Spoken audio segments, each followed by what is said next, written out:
¡Ay, John! ¡Madre mía! ¡Ay, qué alegría, John! It's a reunion neither of them could have imagined just a few years ago. John was a British young offender locked up abroad.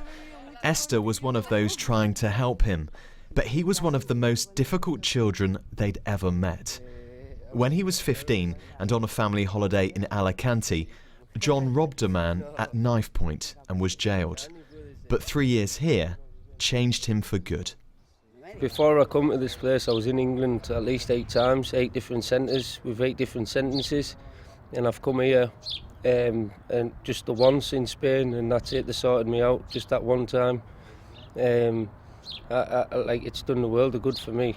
It's made me who I am today, basically.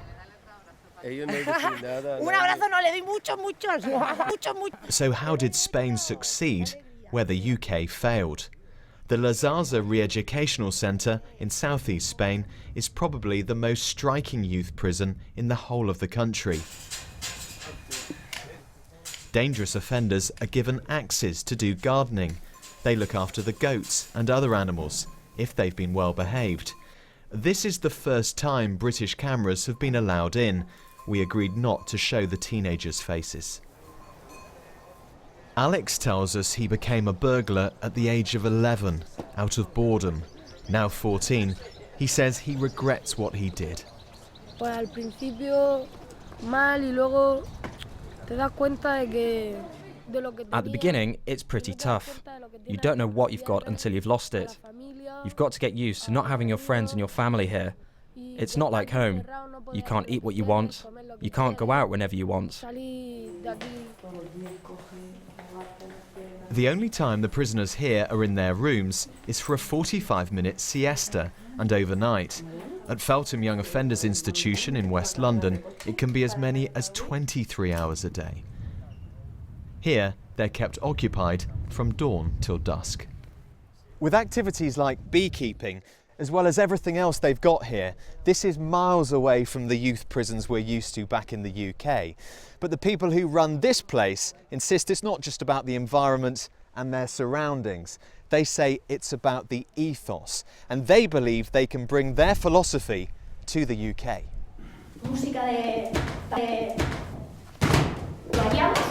This sort of secure school, with a focus on education and rehabilitation, is now being considered for London by the Ministry of Justice. That's because the charity Digrama claim only 20% of the inmates leaving their Spanish prisons reoffend, much lower than the 67% rate in England and Wales. They say the one thing here that makes all the difference is the role of their educators, 24/7 mentors who give direction, discipline and endless encouragement to the inmates. No podemos estar devolviéndole continuamente lo mal que lo has hecho. You can't constantly be telling them you're bad, you're evil, you've killed someone. We won't get anywhere like that. We have to see the positive and make them aware of the damage they've done. Y que se dé cuenta efectivamente también del daño que ha hecho. There are 25 hours a week of classroom lessons on top of all the other activities. This system costs £70,000 per child per year. In similar-sized institutions back home, it's £163,000. The Spanish save money because they need far fewer staff to keep control. Sobre todo muy cariñoso. It's now visiting time. 15-year-old Cristiano attacked both his parents and put his 6-year-old brother in hospital. His mum, Deborah, says it's taken time, but finally her son is accepting the help that's on offer, and her family is complete again. It's a miracle, we can say, because no way, it's not the same boy. We have a new boy and we are very happy for him, yeah.